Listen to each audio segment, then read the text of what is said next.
Hey, everybody. Welcome back to season 3, podcast number 7. And we're just so excited of having this young lady on the day. And I don't know what to say. She just jumped off the golf course, so just a little early so she can make this call today so we can go live for you guys today. Let me tell you a little bit about our guest speaker in case you guys have not seen anything or heard anything about her. But after today, you will know her. Miss Angela Solomon is an amazing lady. She's a mother of 3, and all her handsome 3 stair-step gentlemen, all boys, like stair steps. They all graduate from college, and guess what? They're at home whacking, stacking their money. So when they do go out in the world, they have plenty of it. She's also an author of the book called The Ultimate Guide for Network Marketing Brides. And I advise every network marketer to get that. And she will get into that book a little bit, why she wrote the book. She's also a real estate developer. Oh, ladies, real estate developer and investor. She's a network marketer in her own right, so is her husband. She's also an attorney, and she is an avid, let me say this again, an avid golfer. And the name of her group that she started, we'll talk about that a little bit out of necessity, is called Queens on the Green. And yes, she had 5 chapters when we interviewed her. Now she's up to 8 chapters. And we're going to kind of go in a little bit of that. So welcome again. Welcome live, Miss Solomon. I always call Thank her. You so much. Thank you so much. It's my pleasure to be with you and your audience tonight. I'm excited. Well, we're excited to have you, young lady, because your video got, we heard a lot about you. But I'm so excited. Tell us, I'm flattered that you got off the greens a couple holes early to get on the call tonight. Yeah. So every Thursday, my golf group is called Queens on the Greens. And our mission is to empower more women of color to learn and play golf. Mm-hmm. So we have an event every Thursday called Nine and Dine. That means we play 9 holes and then we eat together.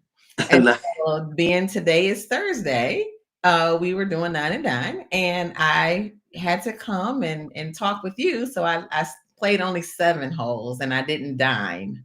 So I'll dine after this. Well, we thank you. We feel very special. Thank you. Ladies and gentlemen, if you were to Google Queens on the Green, this is what will pop up. Yes, Queens on the Green is a real organization and very innovative. It's also a golf club movement focused on empowering women of color to engage and to enjoy the sport of golf. They offer various programs, which we're going to get into in just a second here, including golf clinics, events, and community platforms.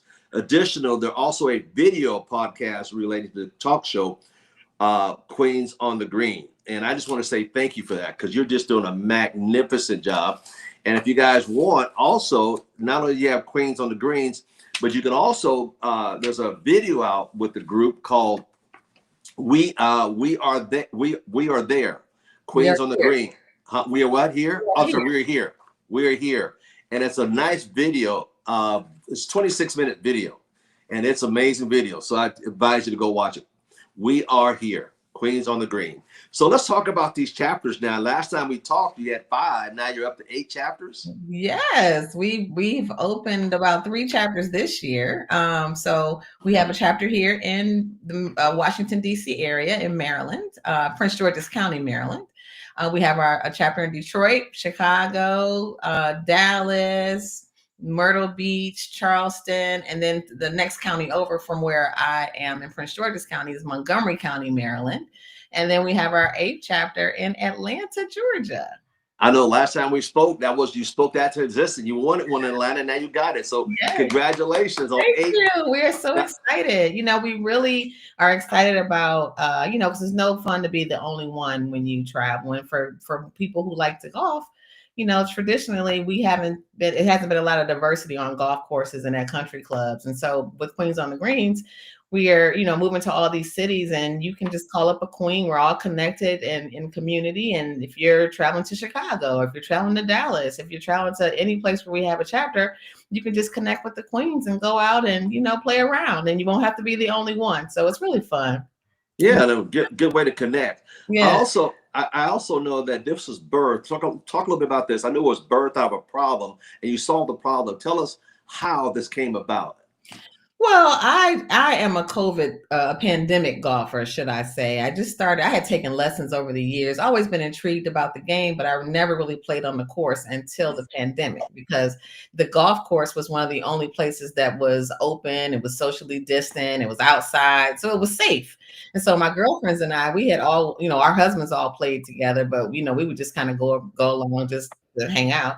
And we were like, you know what, why don't we get into some of this fun? But we still couldn't play, but we got on the course just for girlfriend time. And as we started to do that every Thursday in 2020 during the pandemic, we said, hey, our balls started straightening up a little bit. We didn't hit them far into the woods. And so it just, other people heard that we were doing this in the pandemic because that was the time we were living in a stressful time. So it really was just like a reprieve from living through the stress of a pandemic. And so other of our girlfriends heard that we were, meeting at the golf course, and they wanted to come in and play with us. We're like, wait a minute, no, we just now straightened our balls up. We can't, go back. We don't play with beginners. We're just like, beginners level 2 now. And so we, decided, I was like, we had so much interest. I said, why don't I just put a clinic together? And so that's what I did on June the 1st, 2021. So now this is always the next year. I did a clinic and it was sold out and it was awesome. Everybody was like, we should keep doing this. And so we did something every 2 weeks with the ladies, and it just has grown from that day on June 1st, 2021 to over almost 500 members. Wow. I remember I'm sorry. Yeah. Yeah, 500 members. I know last time we talked, you had 400 members. You grew another 100 members. That is amazing. I love that. And I love your motto, which is friendship, fitness, and fun. How'd you come up with that motto? This whole thing was a divine download, Al. Like it was. I mean, it wasn't even, I just was sitting around one day. I was like, you know what? I think I'm going to do Queens on the Greens. And so from that, I mean, the motto came, like it was not, when things are meant to be, it just happens easily. And it wasn't like I sat down and wrote a bunch of stuff on a paper. The name Queens on the Greens just came to me. The motto came to me. I whipped up the website. Like it was just meant to be. The timing was perfect, and it was meant to be. Wow. Another thing that I want to compliment you on is, ladies and gentlemen out there, as you're watching, not only that, because the idea came from her, got a download from God, and things just fell into place. And not only that, I want to also give you, I also want to give you kudos for supporting 2 high schools there in Maryland. Also raising money, folks, and supporting the youth in the golf clinics and golf programs who can't afford it in the community. Also, they give grants to help people to travel to golf tournaments for instructions and travel to some things that are competitive to make them stronger. And that is so commendable. And I know you have 2 sides. You got the profit side, and you have the tax exempt side, the 501c2 for your golf tournament. Talk a little bit about some of the things you're doing in the community. I think this needs to be spotlighted. Oh, absolutely. It is really our pleasure. We really feel like too much is given, much is expected. And it is our pleasure to give back to the youth because we know that golf can be a gateway to college and to even more opportunities in the future. I mean, just the networking that happens on the golf course, the people you meet on the golf course, just having the golf skills will, give you time with executives and C-suite executives that you wouldn't have if you didn't have these golf skills. And so we know that setting these youth up for with golf lessons, golf instruction, golf equipment. Golf is it can be a very expensive sport to play. And so it is our pleasure to help individual youth, like people that we accept grants from, applications from youth all the way up through college. People that have already showed an interest in golf. So it's not like, I'm going to try it out. We really want to invest in those people who already have shown some serious interest in furthering their education in the game.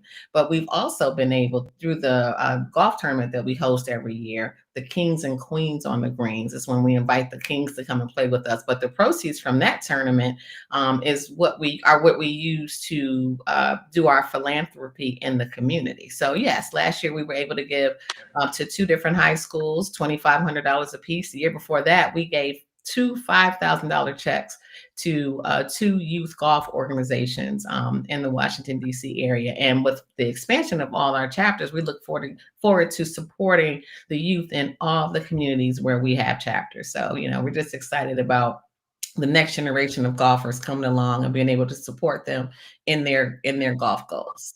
There you go. I love that. I love that.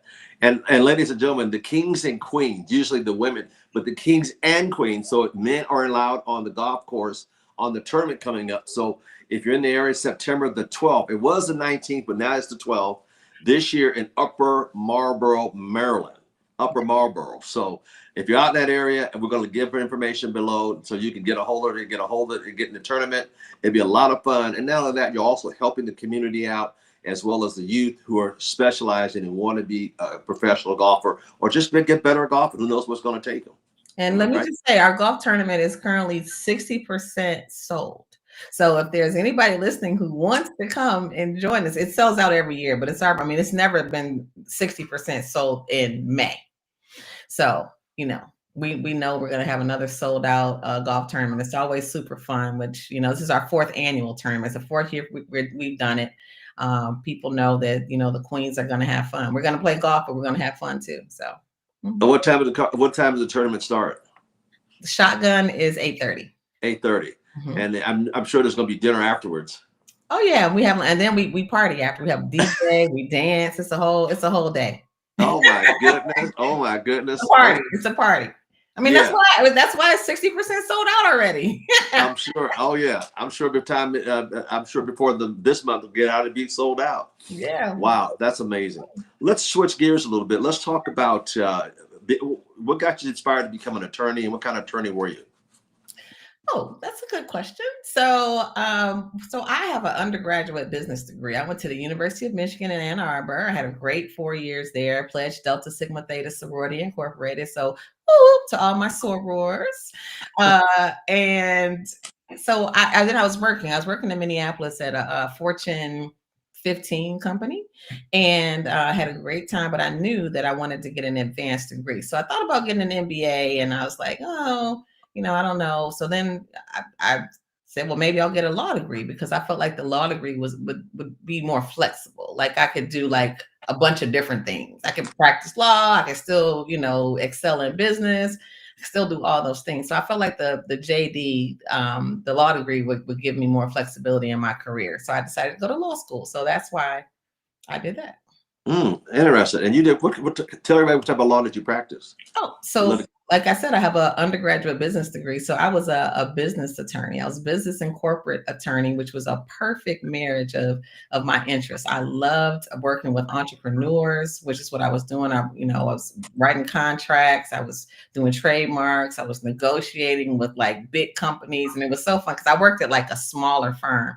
And so it's just myself and my partner. So he kind of like threw me out there. So I was really getting to do some like high profile things at an early stage in my career as an associate, because I was working closely with my partner. So I learned a bunch of stuff, and I really, really enjoy practicing law. There are a lot of lawyers who don't enjoy practicing law, but I was not one of them. I loved it. I just loved like the entrepreneurial spirit, just their vision and their passion, and being able to write these contracts and negotiate these deals to for their benefit. I just really enjoyed it. But I had a child, and I also wanted to enjoy my child.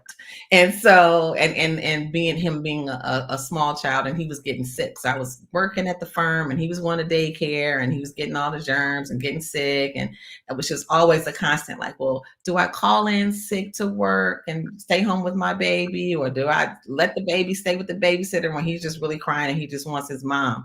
And so it was just too much going back and forth. So I was like, you know what? I'll just, put this law thing on the shelf for a minute and just be, a mom until he goes to school full time. Because by that time he would have, got all the germy, his immune system would be okay. He wouldn't be always sick. And so I quit my job at the firm with the intent to go back at some point, because I really, really liked what I was doing. But then I had twins. And after that, I was like, well, the gig is up. I mean, I got 3 kids under 3, and, here I am. I'm just at home. So wow. So now I love the idea. I love the part when you decide to go and become a real estate investor. How you buy properties and take them with you so Yeah. they can learn and watch you. And then I love the idea they had their own monogram luggage and they travel every time they close the deal. Talk about a little bit about that, about real Oh estate. yeah. So when that was part of me coming home. So I came home, but I'm the kind of person that just not gonna just sit home. Like I have to do something. And even when I was at the firm, I started getting into real estate and learning some things about real estate investments because my partner told me when I was at the firm, he said, Angela, you will never be rich being an attorney at the firm. And I was like, really? Why? Because I thought I was so like happy and everybody, attorney, doctor, all this. But he said, Angela, as attorneys, we bill by the hour, and there are only so many hours in the day. Like there are a finite amount of hours in the day. So right there, if we get paid by the hour and there's a finite amount of hours in the day, your income is going to be limited right there, right? And he said, and just think about it. There are 24 hours in a day. We can't bill 24 hours. You got to go home, you got to drive here, you got to sleep. So, at most we are billing maybe 6, 7, 8, depending if you work in 10, right? He said, so, I mean, you're never going to be rich doing this. Like you have to, and he was an entrepreneur as well. I mean, he was his firm, but he was also, he owned a bank and I mean, he was doing the thing. And so he was really inspiring me to kind of look at other ways to, create income. At the same time, I'd already been exposed to network marketing and the power of residual income. And so I was like, how can I get more of that? Like I like residual income. I like, do something one time, get paid over and over again. And real estate was another avenue to be able to do that. So while I was at the firm, I actually purchased my first property while I was still working. And so when I quit the job and came home with my kids, I just continued that. And the market was ripe for that at that time. I mean, we were buying the properties and fixing them up and selling them. I mean, it was super fun. And I had to bring my kids with me because it was me and my kids. And so I had to put them in the back seat and tell them, listen, we're going to do some business, you got to be professional. And so they learned how to be professional at a really young age, to sit back and be quiet and be nice because, we don't show out when we're out in public. And so people would tell me, oh my God, because they were all 3 kids, under 3 or maybe right now, like under 5. So maybe like from 3 to 5 at this point. And so they'd be like, oh my God, you got your hands full. Anytime they see you with a bunch of kids like that, and it's just you, like, oh, you can have your hands full, especially with twins. Oh, your hands are full. I'm like, well, they are what they are. But they'd be like, oh, your kids are so well behaved. People were so surprised that my kids were so well behaved.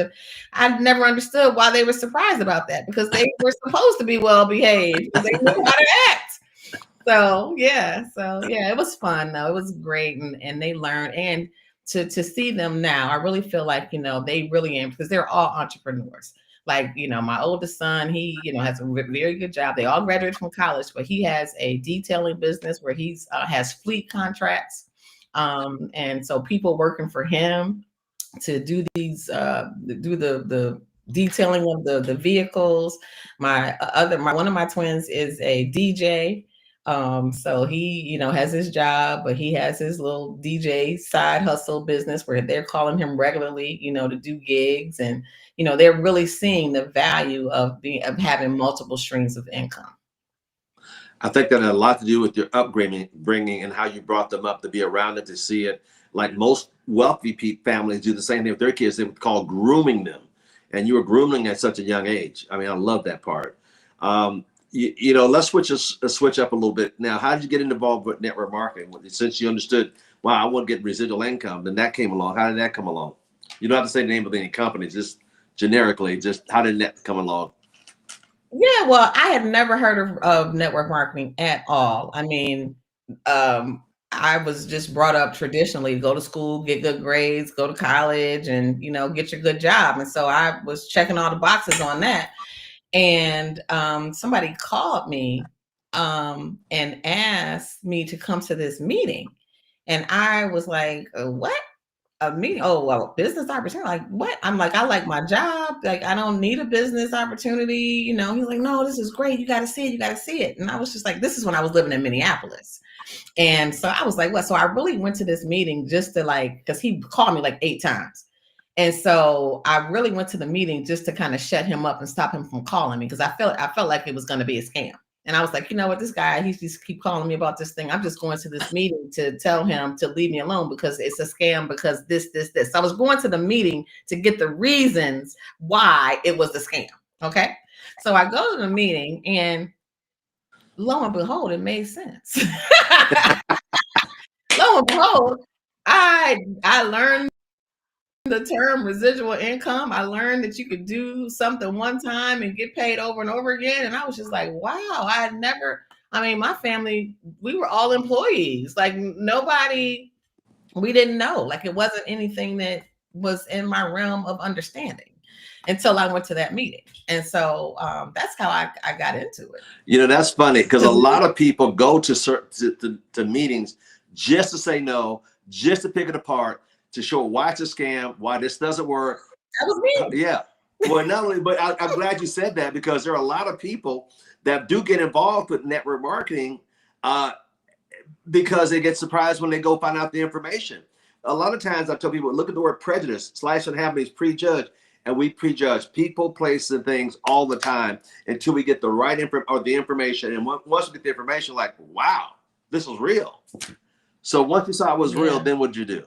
I want to hear a little bit more of this story. Well, here's the interesting thing. So when I decided it was real, I didn't have the money to get started. They wanted $499, and I was a recent college graduate. I was, using one of my checks to pay my rent and the other checks to live, pay my utilities and stuff like that. So I didn't really have $499. As an attorney? No, just kidding. No. This was out of college. I wasn't an attorney then. Oh, out of college. Okay. This is out of college. And this is my first job out of college. So I wasn't really the best at money management either at that time because it was all new to me. I had my new job and, I was just living my life and, partying and stuff. So yeah, living it up. Having a good time, having my little red sports car and, spending all the money on enjoying my life. And so, so I didn't get started at that time because I didn't have the $499. Got it. But at the same time, there was another company that somebody else had called me about, and their entry fee was a little less. And I was like, oh, let me look at that company. Come to find out, there was some similarities about it. And I called my who was into it. And plus, I ended up getting into the $499 company just because I felt more comfortable with the people in that company. So that's how that happened. Right. Yeah. Okay. I love the story. Okay. Okay, good. That's where you met my buddy, right? Yeah, absolutely. Yes. That's where I met my husband. He was actually the presenter at the Minneapolis meeting when I didn't have the $499 to join. Yeah. So, ladies and gentlemen, like minds think alike. They draw, and what's that? The law of attraction. Telling you, it works. It works. And how many years you guys been married now? 28. It'll be 28. 28 next month. Next month. Wow. I went to go say no and fell in love. Anyway, let's go back. I love let's talk a little bit about those trophies behind you. Oh. I see. You want to talk? Yeah. Yeah. Well, so, because golf has not been the most diverse sport in a lot of ways for a long time. I'm talking about, racially and gender aspects as well. So now that the queens are on the scene, we go and play in golf tournaments. And a lot of times they're now adding a women's division in these golf tournaments. And so, it's kind of harder for us to compete in the guys division. So they make a special division for the women so that we can compete. And they also have women's longest drive and women's closest to the pin trophies. And so my trophies are mostly for women's longest drive because I can hit the ball pretty far. So Go ahead. I'm sorry. I went for, the trophies that I had, like I said, are mostly longest drive trophies. So I typically hit the ball pretty far when I play. Give us a number on your drive. 100 and what? Or 200 plus. Oh, woo! Yeah, that's a long one. Oh my goodness. Yes. Man, Woo, man. Whenever that's a long drive. Do I'm you gonna go play back and watch. golf? You play golf now? I lived on the golf course for a couple of years, and guess what? I went out there one time at the golf course. I lived on the golf course for like 7 years. Oh man. I might got out, and my backyard was on. I lived on the golf course, and I got there once or twice and played. What? At that So place, you yeah. out there having fun in your backyard, and you didn't even get out there and play often? I tell you what, I played more when I lived in California than I did when I lived in Nevada, and I lived on the golf course. That's crazy, ain't that cray? Yeah, I know. Well, you know what? I know. Say playing golf adds 7 years to your life, so I would encourage you to get back on the greens. I heard you say that in the video. We are here, the Queens on the Green. You said that in the video. I watched the video. I see. Listen, when you said it earlier, I was like, wow, you've been doing your research. Yeah, the video and everything. Yeah, that was great. Howard University actually did that. I mean, it was really, really, I was so grateful.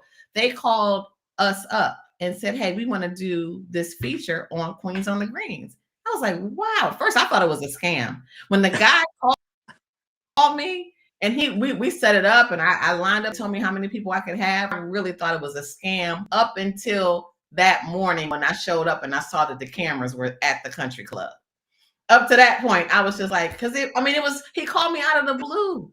I know this guy, you know what I mean? Yeah. We had meetings on Zoom. And I thought it was a scam until that day, but it all worked out. It was real. Yeah, I watched the video. It's talking about you put 7 years on your life as you golf. Man, you're so funny. I gotta hang. Network marketing is a scam. The camera's a scam. The golf. I'm very skeptical. It's the attorney in me. I'm very skeptical. Attorneys always talk about the negatives I know that's the attorney in you. They always got to get the negative first. Yeah, there you go. That's so bad. Buddy, huh? That's so bad, right? I know. I have a buddy's attorney. It's like everything is a scam to him or it's wrong. He's looking for the bad at everything. Like, dude, everything's not that. It's just the attorney. I'm going to switch gears again. We're cautious. Yeah, very cautious. Now I'm going to switch gears one more time on you about this being an author of your book. The Ultimate Guide for Network Marketers' Bride. Show your book. You have a copy of it there? And I want you to tell everybody why you've written that book, because hold up a little higher. There we go. Thank you.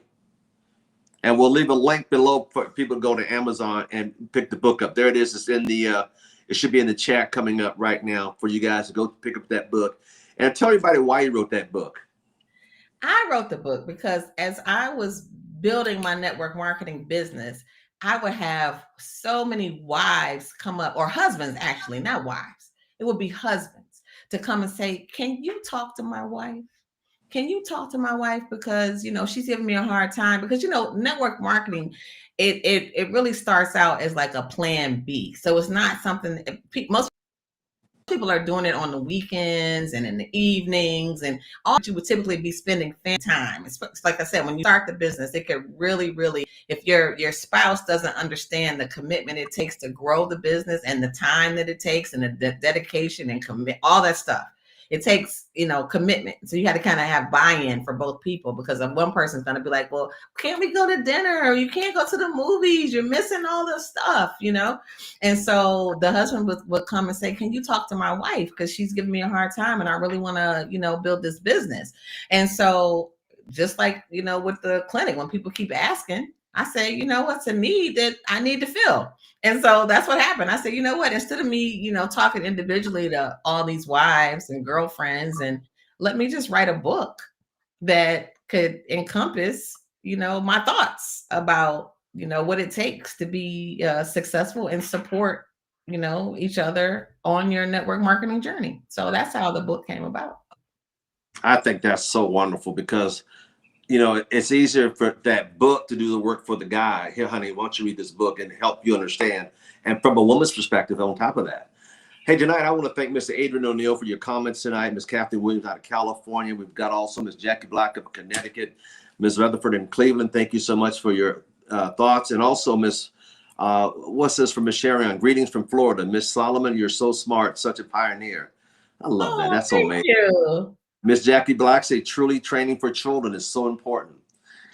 Congratulations to both of you. This is powerful. What a great call tonight. Thank you for that. Now, I got a question for you. I'm going to kind of switch gears again a little bit. I'm going to get out my cue cards here. And how do you stay motivated when things get rough? How do I stay motivated when things get rough? Well, I just believe in just having a positive mindset. And I always believe that, if things are rough, they're not going to be rough for long. So, I don't know. I just always have had just faith and belief, and I feel like the toughest, the biggest blessings sometimes come from the biggest challenges, and Ooh. so there's always value in the valley. So anytime things get tough, I'm like, what is the lesson? Like, what's the value in the valley? And so I don't know. I just always am optimistic that things are gonna be even better. Yeah, that's a good. I like that. In the valley, I like that. That's a really good one. Let's move on. Let's actually. What's your personal definition of success, and how do you measure it in your business? Would you say? My personal definition of success, I would say, is just being a great mother. I mean, I've done a lot of things. Like you said, all the things I've done, and I'm like, wow, that's even like amazing to me. But my greatest accomplishment is my kids. And I mean, all the things I do, I mean, they saw me. I mean, you're talking about, you're showing all the highlight reel, but you don't have the be real, all the failed businesses that I had. All the time my kids saw me, trying to start a business and trying to do this. I have a bunch of business ideas. So, I've tried a couple different things, and a couple things didn't work. Queens on the Greens is one that, obviously did. And some other things that I've done have been successful. But I mean, I have a bunch that did not. I got a drawer full of business cards over there of businesses that did not even launch and maybe launched and failed. So like just showing my kids to not give up, to have intuitiveness, to just keep trying, just keep at it. And so I feel like now, I'm just being a great example for my kids. And I love to see the entrepreneurial spirit come out in them. So, I mean, that's success for me, is seeing my kids, now that they're all grown, just having that entrepreneurial spirit and getting after it early. Because at their age, I was still trying to figure it out. I was still, working and happy with just that, not understanding that you really need multiple streams of income to really, enjoy your life. And so, I just love that they got that lesson early. And I feel like me quitting my job at the firm and spending a bunch of time with them, it really, really, the fruits of my labor make me happy. So love it. Yeah, you got three handsome young men. That's wonderful. Let me, we all have failures. I mean, you've got a drawer full of them. I got two. We all have failures. And part of winning is losing, and part of losing is winning. Now, I always said if I win 80% and lose 20%, I'm still ahead of the game. Give somebody something to think about. People out there thinking, I could feel a couple people thinking, gosh, I tried one or two things, it didn't work for me. So what advice would you give somebody out there that's listening tonight, thinking about, I tried one or two things, but it didn't work? What kind of advice would you give that person out there listening tonight? Well, you got to try, 3, 4, 5, 10, 20 more things, because, I mean, that's just what it is. Every failure is a lesson. And so I feel like, everything I've done up to this point, I've learned, if it worked, it was great. If it didn't work, it was still great, because I learned something from it. It wasn't wasted time. It wasn't wasted effort. I mean, it wasted money, yes, but it was paying for education to that road of success. So I think John Maxwell has a book called Failing Forward, or somebody has a book, Failing Forward, but that really is what it is. If you truly have an entrepreneurial spirit, you're going to have to, try a bunch of different things, more than likely, or just keep at it. Like it may not pop in a month. It may not pop for you in, 12 months. You got to put the work in. But and the people you see as successful, don't compare yourself to them, because you don't even know. You're seeing the flower blooming, above ground, but you don't know, you didn't see all the stuff that happened underground, all the failures, all the, all the watering, all the planting of the seeds. You didn't see all that. All you're seeing is the flower. But best believe the roots, you don't know how deep they go, how long that it took for that flower to blossom up. So, you just run your own race. Listen to your heart, follow your intuition, surround yourself around people that have a similar mindset, if entrepreneurial, positive, and one of the things that has been really great for me in the past couple of years is I have a mastermind group, me and two other entrepreneurs that I've never even met personally, but we took a similar seminar. And we just decided to just, kind of meet. We meet on Thursday. I don't know what it is with Thursday, but Thursday is a really good day for me. So I meet my mastermind group on Thursdays. And every Thursday we just get together and we, support each other in our entrepreneurial journeys. We talk about business. We, give each other advice, kind of, check in. What's going on with your business? And here's this idea, because no one person knows everything. Like, it's always good that's why it's called the mastermind. So, we put our minds together and help each other grow. And it has just been phenomenal. And like I said, I've never even met them personally. I'll probably meet them this year personally. We've been meeting for 3 years. They live in Texas. So they live in Texas? Yeah, they live in Texas. So yeah, Wow. But we meet every Thursday on Zoom. And it's just a powerful group. All of us have different businesses. But it's just a powerful support system. And we all have a manifestation mindset, a powerful mindset. We understand about speaking things into existence, and we report on all that stuff, the wins, the losses. We support each other. So it's really powerful. So I just encourage that too, just to have a community of support, to have, people, like-minded people supporting you and talking you through your life journey and your business journey. Mm-hmm. Love it. I mean, that's so powerful, like a challenge group. I love it because you've been very transparent with each other, and that's how you grow, folks. By having that group, and I love that. That's a great idea, and that's a great thing to do. If you haven't, guys, maybe you might want to think about having one or starting one or two people that you can talk to once a week on that level. Let me ask you a question. How would you, as with all the things you got going as a mother of 3, an author, a real estate investor, network marketer, attorney, an avid golfer, how would you manage life-work balance as you grow all the businesses and things you got going on around you? How do you manage life and work and balance? Well, you know what? I really feel like today I'm like so super busy. I'm actually in the process of starting another business with my sons. That I'm not even gonna go into that because we're just now kind of getting off the ground. But it's them that I'm just kind of starting it, and it's really their thing. But I'm helping them, and I was just thinking about how I really do it. I compartmentalize. Like, I pick a day. I have a day for my Queen's business. I have a day for this, because I have to focus.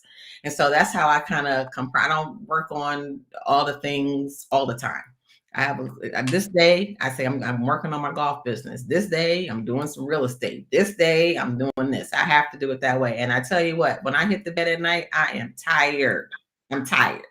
And I feel like at this point in my life, I feel like, why not ride it till the wheels go off, come off? I'm just giving it all I got, because I know in a couple of years I'm gonna really just be playing golf all the time. So, just going forward and getting everything out of life that I can. I love it because that's wow. I mean, I love all the things you're doing, and I love this because I hope folks out there that's watching today, you get inspired that you're meant to do more than just 1 or 2 things. You can do 3, 4, 5, 6 things. I don't know why we think, oh, my plate's full, I've got 2 things go. No, you could do more than that. And here's what happens: we waste a lot of our times doing things that doesn't bring any residual or income, or just trying to just relax. But I think tonight, I hope this call really hit home that you are meant for more, and you can have more, but you got to quit wasting time and go out there and go after things you want to go after. And yes, if it doesn't work, back up, try another one. Back up. What'd she say? She's starting another one with her son? Huh. Wow. You're like, where does she find time? She's already, remember this. Successful people will always find time for something that makes a project that makes sense. So with that said, give us a few words in closing, because I just enjoyed tonight. I could go for another 20, 30 minutes, but I know she came off a golf course a whole 7 rather than wait to 9. So she missed dinner tonight. She ran home to be on our call tonight, which I thank her for so much. And she's probably get off this call and have dinner, and then she's probably got to work with her son on a new project they're working on. So this lady is very busy. So look at the schedule she has, and she's still finding time to launch another business with her son. So with that, give us a few words in closing, dear. Well, I just want to give it back to you, Al. I think what you're doing is phenomenal. I think that, you and I both are, in the spirit of giving back and inspiring people in the community to just live their best lives, right? Do what you love. Mhm. Find something that you love. And they say if you do what you love, you'll never work a day, right? And so I just think that what you're doing is just providing all these examples, because sometimes you have to see it before you can be it.